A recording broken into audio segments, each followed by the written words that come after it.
जम के बोलिए जरा। शारदा, ये शारदा नाम कहां से पड़ गया?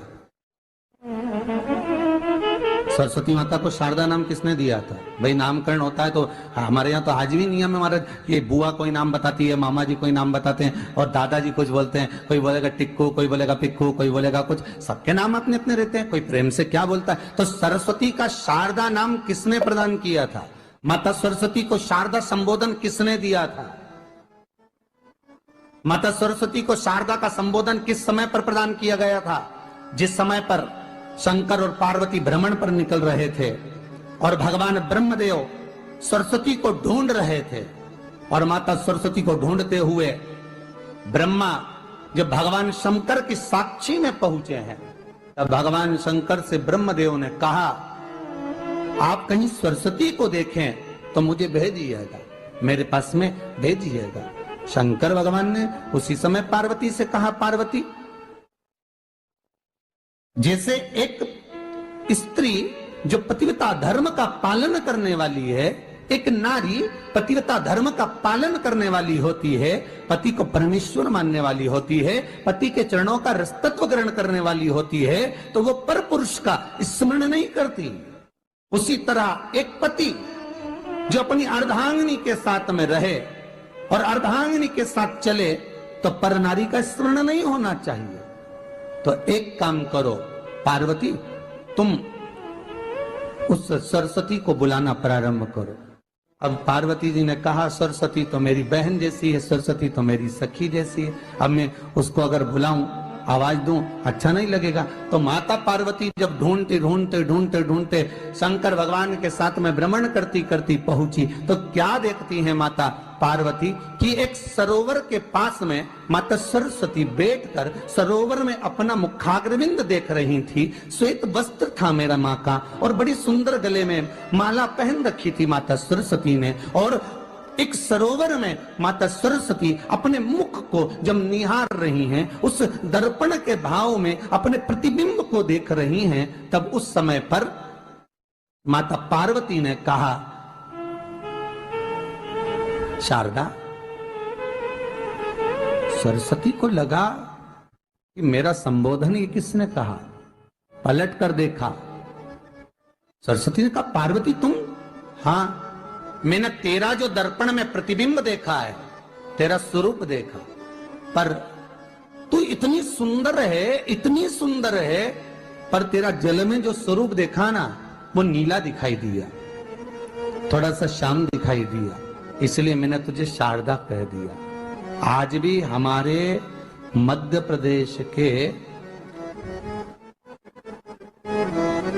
कटनी और सतना के बीच में महियर में आज भी शारदा भवानी विराजमान है।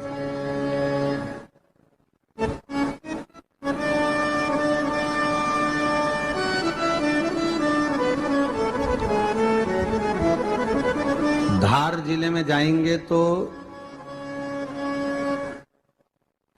बाग क्षेत्र में मां बागेश्वरी, मां शारदा आज भी विराजमान। कहा, सरस्वती जी पूछी, पार्वती तुमने मेरे को शारदा क्यों कहा? क्योंकि तेरा जो प्रतिबिंब था वो श्याम नजर आ रहा था मुझे।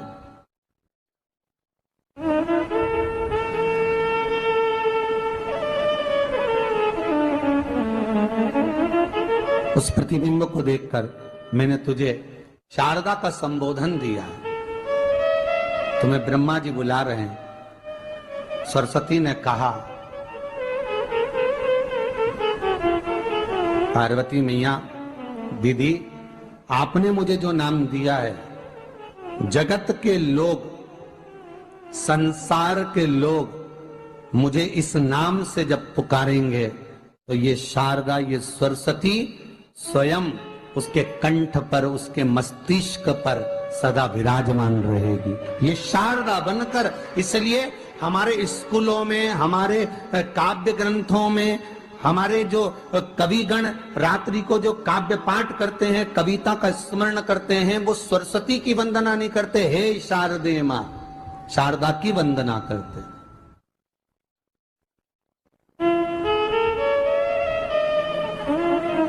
कभी आपसे कोई पूछ ले कि शारदा नाम पार्वती सरस्वती का कब पड़ा, तो आप बता सकते हैं कि ये माता शारदा नाम कोई सहज नहीं है। माँ ढूंढने के लिए जब निकली ब्रह्मदेव के कहने पर भगवान शिव के साथ भ्रमण करती, नाम का उच्चारण कोई सहज नहीं होता। कोई देखता होगा, दादाजी ने अगर किसी का नाम कुछ रखा है तो कुछ सोच के रखा होगा, पिताजी ने अगर कुछ रखा है तो उसके मन में कुछ आया होगा तो रखा होगा, मम्मी ने अगर कोई नाम रखा है तो उसने कोई विचार कर कर रखा होगा। कोई नाम अगर किसी का रखा जाता है तो उसके अनुकूल रखा जाता है कि हो सकता है कि वो नाम की क्या उसके मन में चल रहा होगा। तो शारदा का संबोधन कोई सहज नहीं है। माता सरस्वती का एक नाम शारदा हुआ, इसलिए संबोधन में सरस्वती कम शारदे मां ज्यादा बोला जाता है। आप कब्द पाठ कर लो, नाम जाप कर लो, स्मरण कर लो।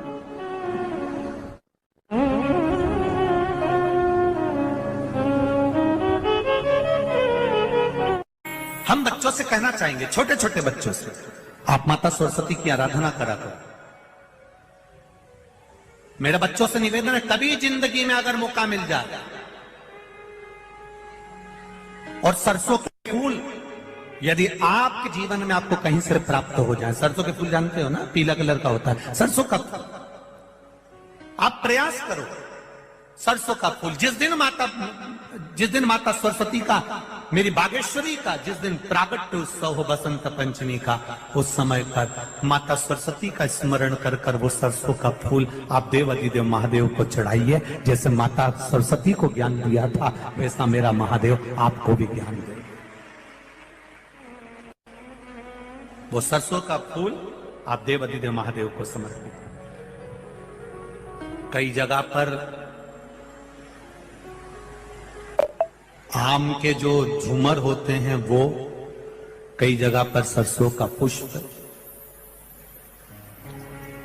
सरसों का फूल वैसे शिव महापुराण के अनुसार अगर अपन देखें तो बड़े रोग में भी कारगर होता है। जिसको कैंसर जैसा रोग हो जाता है या किडनी लीवर जिसका डैमेज हो जाता है, इसके लिए हमने पहले भी कथाओं में वर्णन किया है। बसंत पंचमी का दिन, महाराज सरस्वती का दिन, जिस दिन जो बच्चा पढ़ने में कमजोर होता है उसके हाथ से बसंत पंचमी के दिन सरसों के 31 फूल शंकर जी को चढ़ा दिए जाते हैं तो बच्चा पढ़ने में अव्वल निकल जाता है। उसके बच्चे को कभी नहीं कह सकते कि पढ़ने बैठ, वो खुद बैठेगा।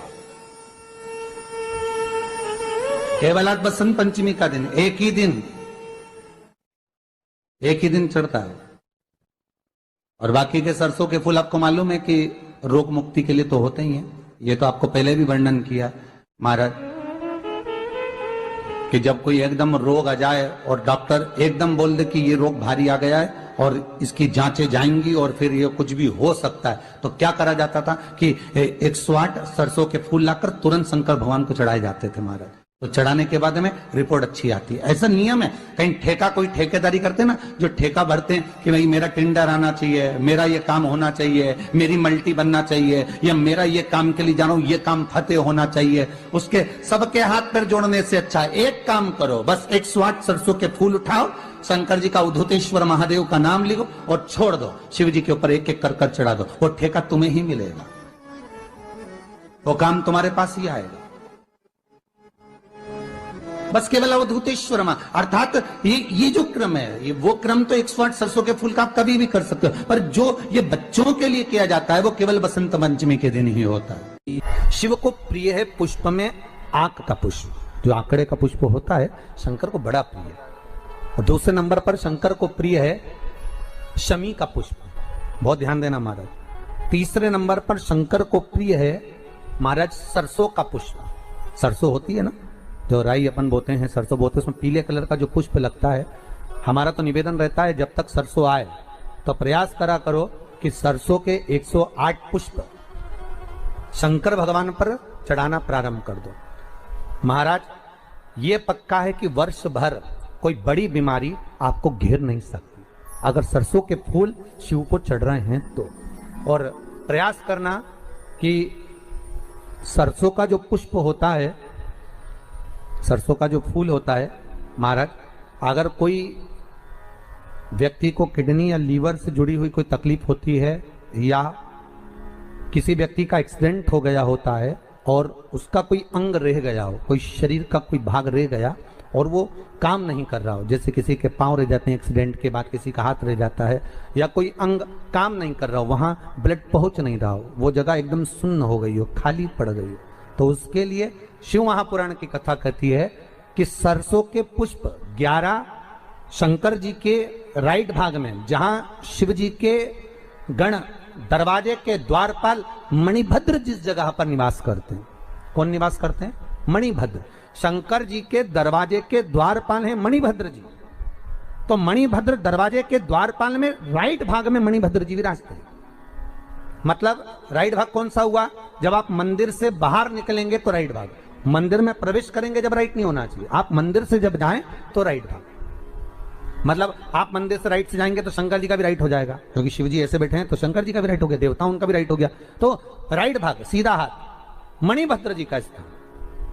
11 सरसों के पुष्प मणिभद्र के उस द्वार पर आप रख दीजिए, और मणिभद्र के द्वार पर रखकर अंदर जाकर 108 वापिस जब आप बाहर निकल रहे हैं, ये पुष्प आप रखने के बाद एक बार बाहर जाएंगे, फिर वापिस आएंगे मणिभद्र रखने के बाद, और अंदर जाकर 108 सरसों के पुष्प शंकर को समर्पित करेंगे महाराज। उस सरसों के पुष्प जो शिव जी को आप समर्पित कर रहे हैं उसको वापस लेकर आएंगे, श्री शिवाय नमस्तुभ्यम बोलकर उस सरसों के पुष्प को महाराज सरसों के तेल की बोतल में उसको प्रदोष काल में उस तेल को वापस ले जाकर चढ़ा दीजिए शिव जी को, उसको वापस लेकर आ जाइए। उस तेल का प्रयोग आप नाभि में डालिए, और जो शरीर काम नहीं कर रहा उस स्थान पर कम से कम 15 दिन 20 दिन तक उसकी मालिश करना प्रारंभ करिए। बाबा चाहेगा तो चलाने का प्रयास कर देगा और वो अंग वो शरीर काम करने लगेगा। मणिभद्र का स्मरण, श्री शिवाय नमस्तुभ्यम, सब बोलिए एक बार जमकर, श्री, अरे पहले बोल दिया, हमारे साथ तो बोलो, श्री शिवाय नमस्तुभ्यम। भगवान शिव के मंत्र का स्मरण कर करते सरसों का जो पुष्प